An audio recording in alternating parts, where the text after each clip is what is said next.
I spent 3 hours preparing the perfect Christmas Eve dinner. The beef Wellington, my signature dish, rested under a golden pastry crust, surrounded by roasted root vegetables that filled the house with the rich scent of garlic and rosemary. The table was set with the fine china Edward and I had chosen together for our 40th anniversary 30 years ago. 4 crystal wine glasses caught the warm flicker of candlelight. A modest spruce tree glowed softly in the corner, decorated with ornaments gathered across half a century of holidays. Everything felt complete, except that I had set the table for 4, and my 3 children would arrive without my precious grandson Lucas, who was spending the semester abroad in Australia on the photography trip we had quietly planned together. At exactly 6:30 p.m., the doorbell rang. I smoothed my favorite red holiday blouse, the one with tiny embroidered snowflakes, and opened the door with the warm smile I had practiced in the mirror. "Merry Christmas, darlings," I said, stepping aside to welcome them. Michael came in first, my eldest, at 55, his broad shoulders filling the doorway, his hair now more salt than pepper. Catherine followed, still wearing her nurse's scrubs beneath her coat, as though she had rushed straight from the hospital and could not spare a moment to change. Nathan, my youngest, trailed behind, staring at the floor and shifting his weight uncomfortably. No one carried gifts, no one echoed my greeting. "Something smells incredible, Mom," Nathan finally offered, his voice thin. "Beef Wellington," I answered, keeping my smile steady even as it began to ache at the edges. "Your father's favorite. I thought we'd keep the tradition alive." Michael cleared his throat. "Mom, we need to talk before we sit down to eat." The clipped tone in his voice chilled me more than the cold air drifting in from outside. "Of course," I said, motioning toward the living room. "Would anyone like a glass of wine first?" "This isn't a social visit, Mother," Catherine replied, her nurse's authority sharp and unmistakable, the same voice she used with patients who refused treatment. I felt myself shrink slightly, suddenly reduced to someone who needed managing. We settled into the familiar spaces, my children on the long sofa, me in the armchair that still faced the garden window, now blanketed in fresh December snow. "We've made a decision," Michael began, leaning forward with the confident posture he used in board meetings, "after careful thought about your recent health concerns." "My health concerns?" I interrupted, trying to keep my voice even. "You mean the small heart flutter 6 months ago that the cardiologist cleared completely?" Catherine shook her head. "Not completely, Mom. There are lingering issues, balance problems, memory lapses you might not notice yourself." "I manage just fine," I said, sharper than I intended. "I still drive to the senior center. I still handle all my own bills. I finished revising my memoir this year." "That's part of the difficulty," Michael cut in. "These intense projects are pulling focus away from looking after yourself. You're not as young as you used to be." At 79, I was painfully aware of every creak in my knees, every quiet evening in a house that once rang with children's laughter. But I had adapted, found new purpose in the memoir I had written in secret for 15 years, pouring my heart into pages no one knew existed. "We've found a place for you," Nathan said softly, finally meeting my eyes. "Evergreen Meadows. It's beautiful, Mom. Full-time care, activities, people your age." The words landed like stones in still water. "You want to put me in a retirement facility on Christmas Eve?" My voice sounded far away. Michael shifted. "The timing isn't perfect, but there was a cancellation, and we're all here together for once." "How thoughtful," I murmured, frost coating every word.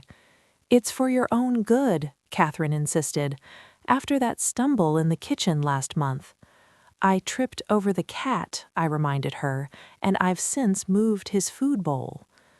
Nathan leaned closer. We worry about you being alone. What if something happens and no one's here?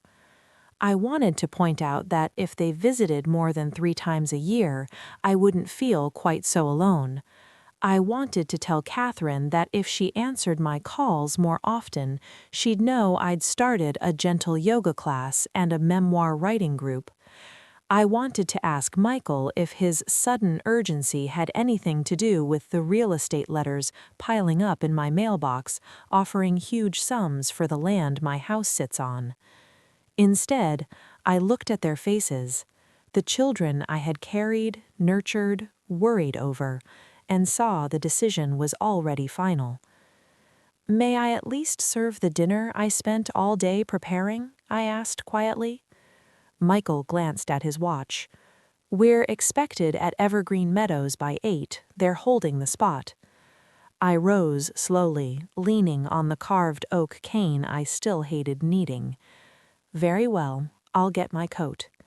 As I passed my writing desk in the hall, my gaze snagged on the corner of a thick cream envelope peeking from beneath a stack of research notes. The notification from the National Memoir Prize Committee, my book, written under a pen name, had won the top award and a $12 million endowment. The announcement would go live nationwide on Christmas morning. I had planned to reveal everything over dessert, to watch their faces as they learned their declining mother had quietly become a celebrated author and wealthy woman. Now, as I fastened the buttons of my wool coat with fingers that trembled only slightly, I decided to wait. I'm ready, I said, leaving the envelope exactly where it was. If my story has already touched something deep inside you, subscribe to the channel and stay with me. There are more stories like this one waiting. The drive to Evergreen Meadows passed in heavy silence. I sat in the back seat of Michael's sleek SUV, watching familiar streets slide by, each decorated house a reminder of the home I might never sleep in again. Nathan rode beside me, occasionally reaching to squeeze my hand in what he probably thought was comfort. Catherine followed in her own car, no doubt eager to return to her shift schedule. Michael parked beneath a covered entrance trimmed with forced holiday cheer. Evergreen Meadows glowed in soft gold lettering above the doors, promising serenity it could not quite deliver. A bright young woman named Sarah greeted us at reception, clipboard in hand, smile polished and professional. Mrs. Harper, welcome! We're so glad you're joining us tonight. We have a lovely carol sing-along later if you feel up to it after settling in. I nodded, words momentarily stuck. My children, however, had plenty to say. She'll need a first-floor room, Catherine instructed. Mobility is an issue. We've brought her full medical records, Michael added, handing over a thick folder. And she prefers quiet, Nathan offered, as if trying to soften the clinical edge. I stood slightly apart, watching my life being handed over like a patient chart. Through glass doors, I glimpsed residents gathered around a large television, some wearing paper Santa hats, others dozing in recliners. Was this my future? Strangers bound only by the fact that their families had decided they were easier managed elsewhere? Sarah led us down a long, neutral hallway to room 204. One of our premium singles, she said cheerfully, swiping a key card and handing it to me. Don't lose this now. Her tone was loud, slow, infantilizing. I had taught college English for 35 years, published scholarly articles, and now secretly written a memoir that had just won one of the richest literary prizes in the country. Yet here I was, spoken to like a child. The room was spotless, impersonal, and deeply sad. A narrow bed with a thin floral spread, a dresser, a wall-mounted television, a tiny bathroom with grab bars that screamed frailty. A single red poinsettia sat on the windowsill, the only nod to the fact that tonight the rest of the world was gathering in warmth, while I was being quietly discarded. Michael set my 2 hastily packed suitcases beside the dresser. "The staff can help you unpack tomorrow," he said, avoiding my eyes. Catherine inspected the bathroom. "Good safety features," she called, "much better than that old house." Nathan sat beside me on the bed. "It's only until you're steadier, Mom. We want you safe." I looked at my youngest, the gentle boy who had grown into a hesitant man. "Is that the story you're telling yourselves?" I asked quietly. He flinched. We said brief, awkward goodbyes, hugs that felt obligatory, promises to visit soon, assurances I would adjust. Then they were gone, leaving only the faint trace of Catherine's clinical hand sanitizer and the click of the door closing on everything I had known. I sat on the edge of the bed for a long time, listening to unfamiliar sounds: a distant television, wheels of a medication cart, muffled coughing. My beautiful dinner would be congealing on the dining table at home. The gifts I had wrapped with care would remain unopened beneath the tree. Tears threatened, but I refused them. I had not cried when Edward died 4 years ago, holding the family together. I had not cried when the cardiologist delivered the initial scare, focusing instead on recovery. I would not cry now. Instead, I unpacked one suitcase with deliberate calm. Toiletries lined up in the bathroom, the framed photo of Lucas placed on the nightstand, my soft robe hung on the door hook. Small claims on a space that felt like a waiting room for the end. When an aide knocked to announce dinner in the dining hall, I declined. Food was impossible tonight. I changed into my nightgown, took my pills, and slid between stiff sheets that smelled of industrial detergent. Tomorrow was Christmas. Tomorrow the country would learn that Eleanor Harper, retired professor and grieving widow, had written a memoir that touched millions and earned $12 million. Tomorrow my children would discover exactly what they had thrown away. I woke to pale winter light filtering through thin curtains and the faint smell of disinfectant. The reality of where I was crashed over me again. The bedside clock read 7:20 a.m., Christmas morning. For a moment, I let myself drift back to earlier Christmases. Michael and Catherine racing downstairs in matching pajamas, Nathan toddling after them, Edward flipping blueberry pancakes with theatrical flair. Later, Lucas's wide-eyed delight at the photography books I chose for him each year. A soft knock pulled me back. "Good morning, Mrs. Harper. Merry Christmas." A kind-faced aide named Gloria entered with a breakfast tray. "Thought you might prefer eating in your room your first day." Her gentleness nearly undid me. "Thank you, Gloria. That's very sweet." She arranged the tray and glanced around the bare room. "Family coming by later?" I buttered toast I didn't want. I wouldn't count on it. Her eyes softened with understanding. "Holidays can be hard, but you won't be alone. We're all together here." The words were meant to comfort, but they stung. Family didn't deposit you in a facility on Christmas Eve. Family didn't outsource love. "Would you like the TV on?" Gloria offered. "The national Christmas broadcast is starting." "Yes, please." She found the channel and left me with promises to return for the tray. I picked at scrambled eggs while watching cheerful coverage of parades and ice skating. At 8:45, the programming shifted. "We're interrupting briefly for a special announcement," the anchor said. My pulse quickened. The literary world has buzzed for weeks about the winner of this year's National Memoir Prize, carrying a record $12 million award. The recipient has just been revealed, and her story is extraordinary. The screen cut to footage shot in my own living room 2 weeks ago. I sat in my favorite blue chair, looking composed and dignified thanks to professional makeup.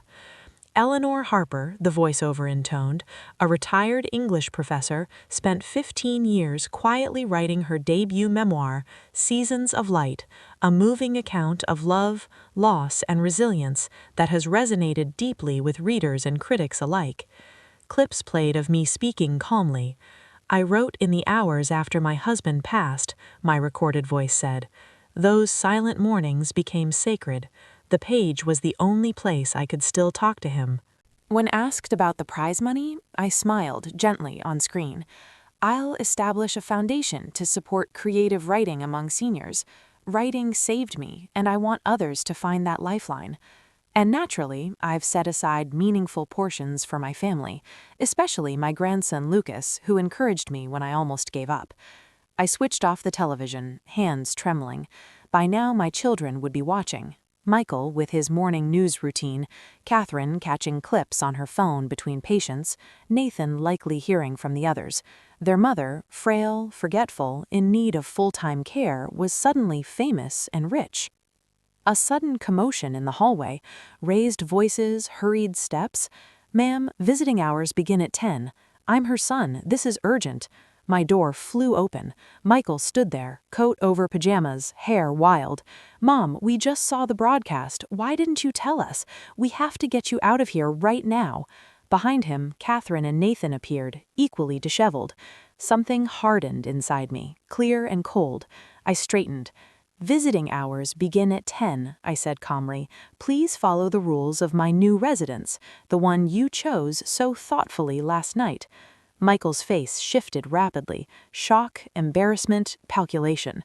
"Mom, this is a misunderstanding. We were worried, but clearly we didn't have the full picture." A security officer appeared. "Are these people disturbing you, Mrs. Harper?" "These are my children," I replied, smoothing the blanket, "who apparently forgot the visiting policy they were told last night." Catherine tried her professional tone. "We're immediate family, surely an exception." The officer was firm.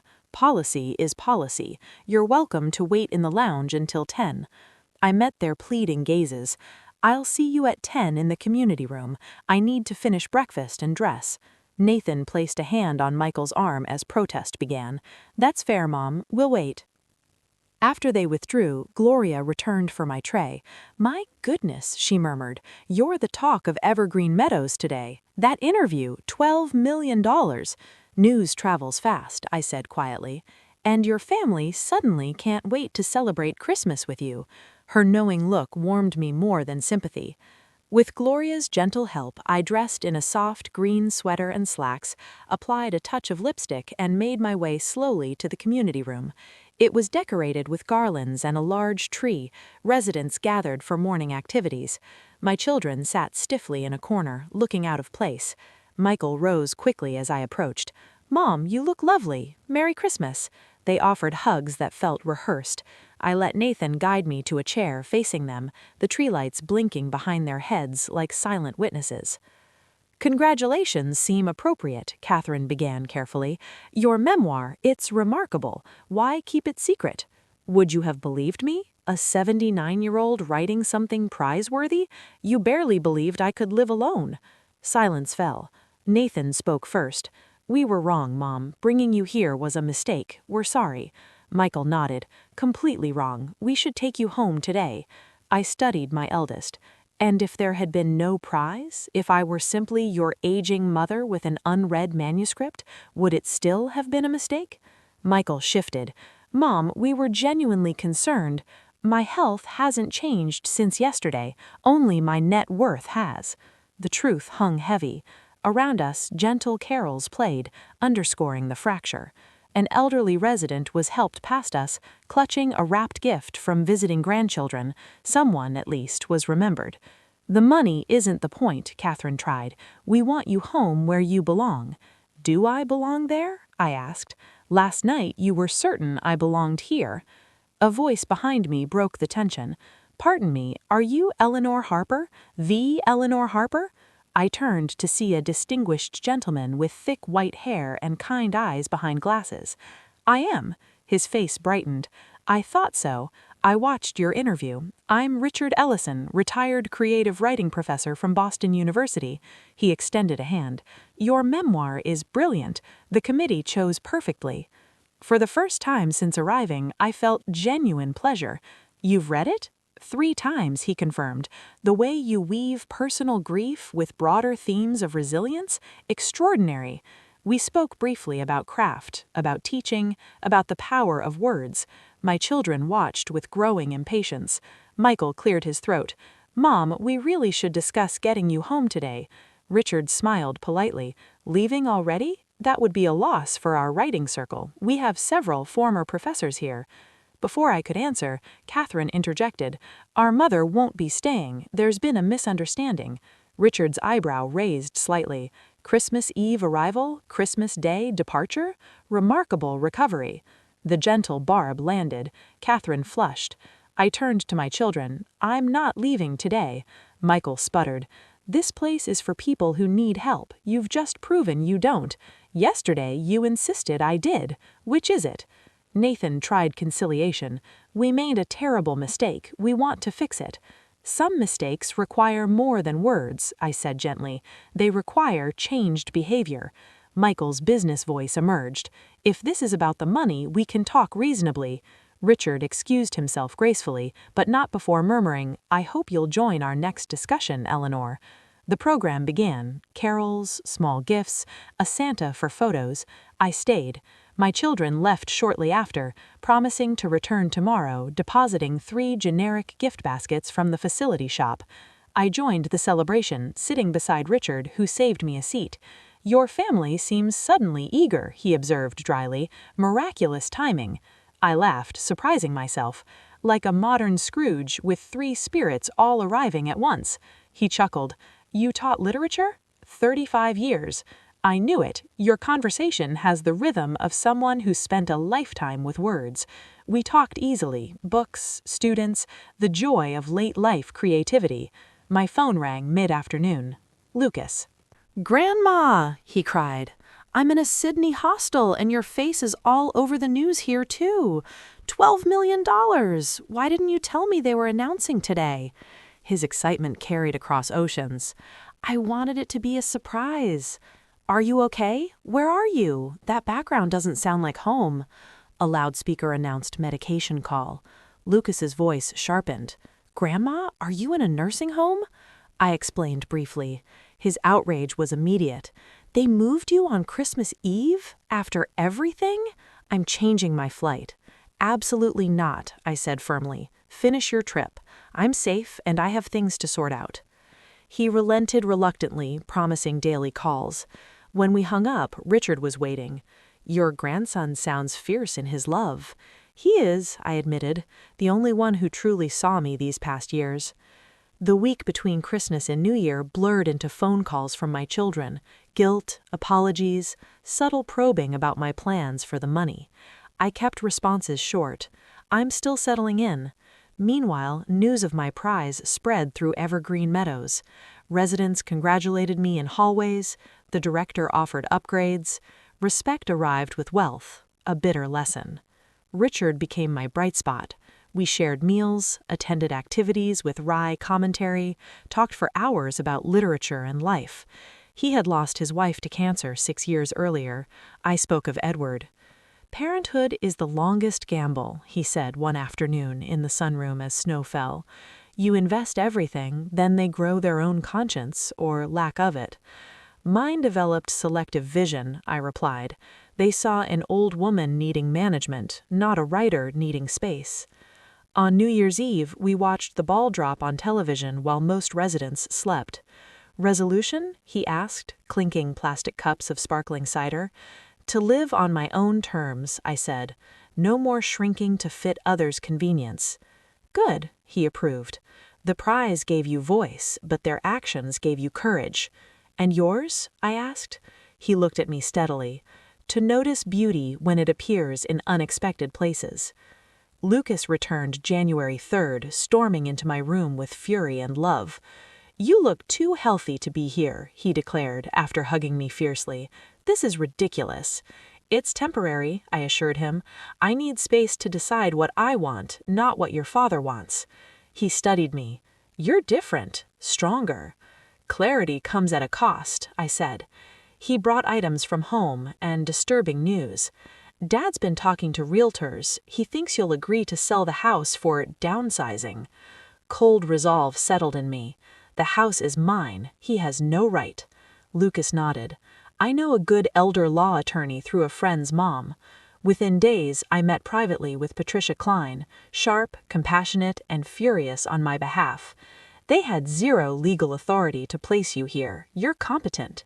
She helped establish a revocable trust, healthcare directive, and power of attorney, naming Lucas successor, not his father. A financial advisor restructured investments and prize installments to guarantee lifelong security. By early February, I announced I was selling the house. Michael's shock was palpable. "But where will you live?" "I've bought a condominium near the lake, 2 bedrooms, ground floor, small patio for writing." "And until it's ready?" "I'm staying here, by choice." Catherine couldn't comprehend. "But you don't need—" "I'm not here for need," I said. "I'm here for community that values me as I am." In March, I moved into my new home, light-filled, peaceful, mine. The foundation, Eleanor Harper Center for Late Life Creativity, launched with programs in 10 states. My second book, a novel about reinvention, was accepted enthusiastically. Richard sold his house and bought the unit next door. We installed a connecting door between living rooms, partners in every meaningful way without need for ceremony. Relations with my children shifted slowly. Boundaries held, involvement in the foundation became genuine, Michael on finance, Catherine linking medical outreach, Nathan developing online courses. Trust rebuilt inch by inch, never quite the same, but honest.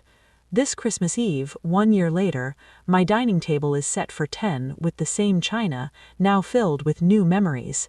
The tree sparkles with old and new ornaments. Lucas and his girlfriend arrive first, arms full of gifts.